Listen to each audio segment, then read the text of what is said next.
Hey, welcome to another episode of AI Ethics and Strategy. Every Wednesday, I'll be posting a question challenging corporations, challenging AI models on how fair and how ethical their approach is, especially within sports.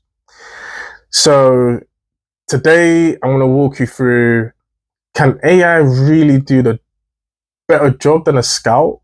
And what I mean by that is, can AI scout the next Kylian Mbappe, Erling Haaland, Jude Bellingham, or even Due from PSG? There's so much data and so much money that goes into these corporations and so much money that goes into investing the data to pick out the next gem in football, or pick out the next LeBron James in basketball, or pick out the next Tiger Woods in golf. There's so much that goes into this that how fair can it be? Is it skewed? Is it biased to one specific continent, to one specific player attribute?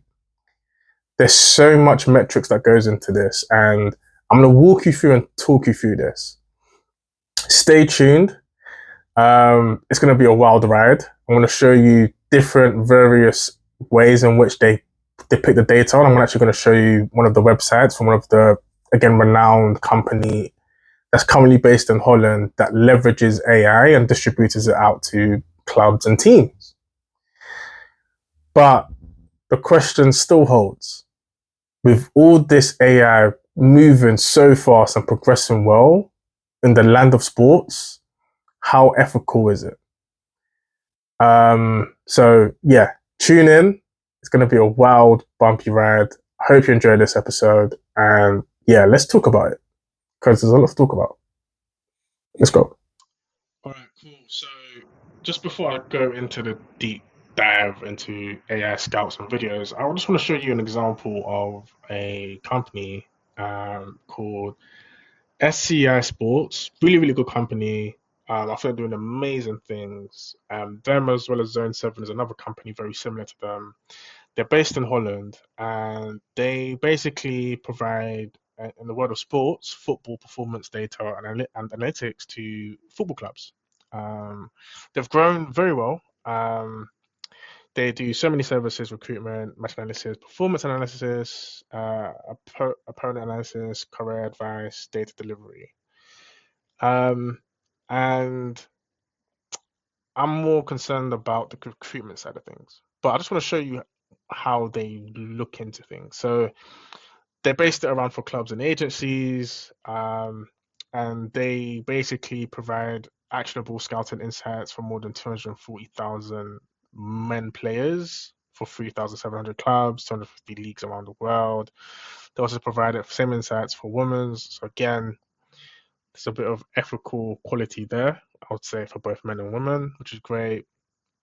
And then you pretty much, obviously, when you start your free trial, depending if you're a club or a scout, you get to have a detailed view in terms of potential, the performance. You can look into the estimated transfer value as well. So again, when looking at market values, you would have followed my YouTube series on that as well. Something similar to what they do. And then it also shows you like a dashboard view in terms of like recently viewed players. Um, this is just one company which again I'm using them as an example because I think they are really, really good in the game. However, it begs the question when we're talking about the leagues that they cover, how are they collecting that data? Is it the same amount of data they're collecting as opposed to a player that plays in France, England, Spain, Italy? Is there any data nuances that they may see that are not impacting in their model? Um, as well as, you know, making a more ethical approach. What's the criteria? Does the criteria or benchmark change because they're in a different continent or they're playing a different league, as opposed to somebody like Kylian Mbappe who plays in Spain? He's playing a really well-known league. Um, so these are the more ethical questions that I kind of pose to myself, especially when reading their portfolio, their transcript. And again, this is not me badgering on SCI Sports. I think they're a really great company. I think they've done really well in terms of the data that they can manifest and portray for the model. My only question to them will be, how fair is it? How ethical is it? So Yeah, this is just one company. I'm not attacking them at all. Just want to caveat that there's other companies like Zone7 out there as well. Really, really great. They're really good companies. They are using AI effectively, but we always have to ask the question, how ethical is your model? And this is where I'm going to move over to the video where I kind of break this down and not scrutinize them, but yeah, I'll go into detail in terms of issues where scouting has caused a problem for football clubs and how they've missed opportunity on very, very talented players. So yeah, we can see how impactful AI is now having in the scouting network. And for me personally, it's remarkable to see. I think the world of sports should work hand in hand with AI, but only when it's done in a more ethical approach that enables everyone to have the exact same opportunity for the exact same pool. And what I mean by this is there's algorithms out there that wouldn't take certain continents into consideration. They wouldn't take certain player attributes to consideration. Their model could just be based on one particular player, and it's the model's job to find a player more suitable to those attributes. Where a football club may want various other attributes, not just one specific player. So an example would be, let's talk about um, in football, let's talk about a speedster. What I mean by speedster is somebody who's very quick. So let's say a football club may want let's say Kylian Mbappe, for example, in terms of speed, but they may want the shooting ability of Erling Haaland, but they may want the height of Julian Alvarez, and they may want them to be able to shoot with their right foot. They may want them to be 60% of the headers go in. So much data and so much metrics. You see how you've pulled in so many different players from different countries. How does the model react to that? How does it make sure that the suggestions it gives to the sports club or the scouting network is fair and plausible? Is it only fixated and looking in one region as opposed to another region? And we have the case of there's been a huge, well, not really huge, but people know that Brighton's network of scouting is based in South America. They tend to go for players in South America, and they use data from betting companies to give them a decision on whether or not this player is actually a gem in South America and bring them over to the Premier League. We've done it with a fair few players, and that's one of the ways they do their scouting. One of the ways. There's many other ways they do it, but that's one of them. So is that fair to just fixating on one specific region? What about North America? What about the Caribbean? What about Asia, in India, Pakistan? What happens in Africa? There's so many other things that the data can miscue, and then it gives an unjustifiable chance for athletes and football players to get a look in or be looked at. Now, on the other coin, somebody may say, well, maybe they've made the model in a way where they just want to fixate on one specific region because they deem that region as up and coming. They may have better technical ability there, etc., etc. So again, going back to South America, which is a very fair and plausible argument. But however, if the team's objective is to get the best, or at least close to the best of what's currently emulated in today's game, in example, Kylian Mbappe, are you more likely to find it in South America? Could you not find another approach in a different continent, in a different country? So it begs the question, is that an ethical approach?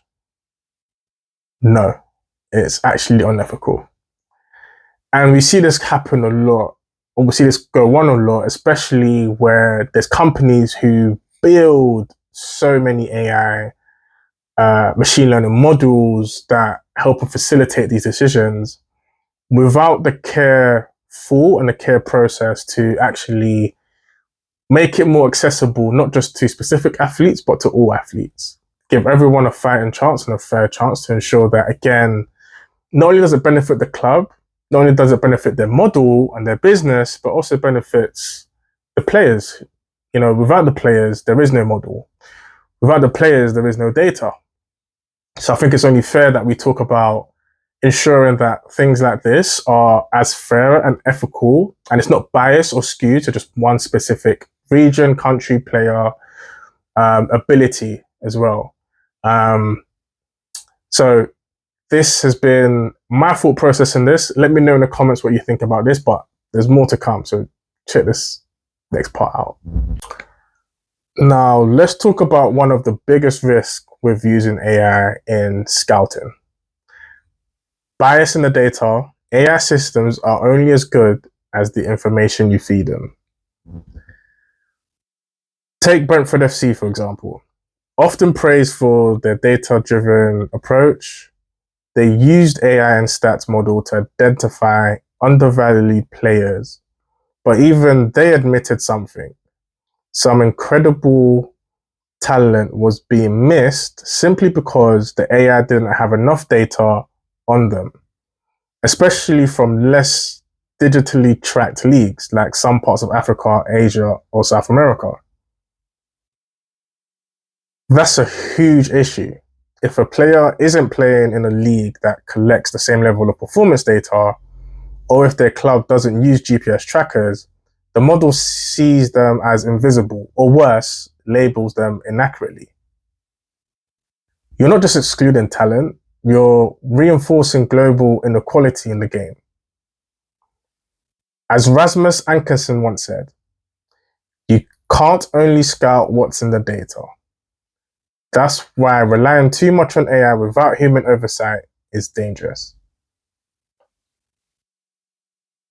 It begs the question that I've been posing ever since I thought about this, which is, how fair can AI in scouting be? When we're real case scenario, we have Brentford FC who just admitted that they've overlooked on certain players based on the fact that not having enough data in them, especially performance metrics, and lower league clubs and lower league teams in all sports won't have the facilities as the bigger clubs will in terms of GPS tracker, being able to have video analysis as well. And this is where we build the inequality, where they could miss so much talent, but because the talent's infrastructure doesn't enable them to be seen, they're now invisible. Is that really fair? Now, a load of people will say, well, the club should invest in XYZ and things like that, but it's easier said than done. Some clubs and some teams in some continents and countries are able to generate millions based on marketing, based on media revenue. But there's not hardly any coverage in the lesser continent, such as Africa or some parts of Asia. There's hardly to no content or media presence there. And it then also begs the further question is, how can we fix this? Well, towards the latter stage of the video, I'm going to show you ways in which I think we can approach it a different way, how we can become more ethical, but let's keep moving on to the next part. It gets more juicy, I promise. Let's go. Let's talk about a deeper ethical issue here. And here's how it could typically work, especially for players, athletes in the game, where data on players like goals, tackles, injuries goes into the system. The algorithm weighs these features and makes a judgment. Is this player worth investing in? But what if the data is incomplete or biased? You're not just seeing rejected numbers, you're rejecting people. Careers can end before they even begin. As one academy scout put it, some kids never get a fair shot, not because they're bad players, but because they are invisible to the system. That's a powerful reminder of the human cost. So it then goes on to say, for me, is when it's all said and done, the ethical approach gets a lot deeper because we're now implying our stigma into the data set, well, into the machine learning model, where we then say to a AI system, what is the 5-year trajectory of a player? And it may spit out and say the player wouldn't reach their peak until 7 years because they're lazy or because they lack awareness on the pitch or because they lack goal scoring opportunities, they lack passing opportunities, etc. That could follow a player for the next 4 or 5 years. And already clubs would have seen that and say, well, we're going to hold off because this is what the AI tool is telling us. Where we're not only playing with people's lives, we're playing with their careers and what they believe in. And I love what the scout mentioned to me a while ago over the phone, where, players are not bad. They just don't get a fair shot because there's just so much going on. And clubs are now relying on AI tools and AI systems to make a decision where it's not always the right decision to be made. And that's why I feel like human intervention is also important here, where we're not just looking at AI, and I'm a huge advocate for AI in sports, but we need to have a human element, a more empathetic approach where the AI tool is there as an assistant or to give a bit more detail that we may not see in the naked eye. But ultimately, the human should go and actually see these players, go visit these players, and make the scope a lot larger. That was a real concern for me from an ethical approach because any sports team, whether it's basketball, football, tennis, rugby, anything, cricket, it's really, really important to not overshadow or overlook players based on what the AI tells you, especially when the AI hasn't been built to take a full scope view. It's looking at things from a magnifying glass and it's really squinting its eyes to find what's the best output based on what the input has been. And it's based on data. And not all data is clean, not all data is responsive. So in that case, we need to put on a human hat on to then suggest, is it really fair? Right, cool. So what's my approach to this? How do we fix this? What can we do to ensure that we are using AI in a more ethical manner? And I think we should look at it in two tones here. AI brings speed, but humans bring empathy. And yes, I understand speed is everything, especially in today's world. Right now, we're talking about the transfer market. Speed is everything. But we also need to have a human element where humans bring empathy. And I think we have to show a more ethical driven approach as opposed to an AI driven approach. Now, players are going to continue to get overlooked. And I'm going to make it my mission and my goal as somebody who cares a lot about AI ethics and strategy. Not only do I build models, but I scrutinize my models. I make sure that, why is it not fair? Is it ethical, etc.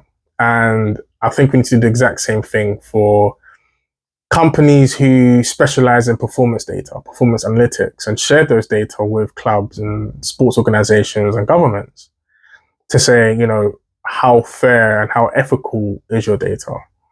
What's the actual output? What is it testing? What model are you using? Are you using regression versus classifications? What's the R2 score? What's the mean squared error? How are we making sure that it is as fair as possible? Not only from a technical standpoint, but from a descriptive standpoint. So I say this to end off here. AI is not going anywhere.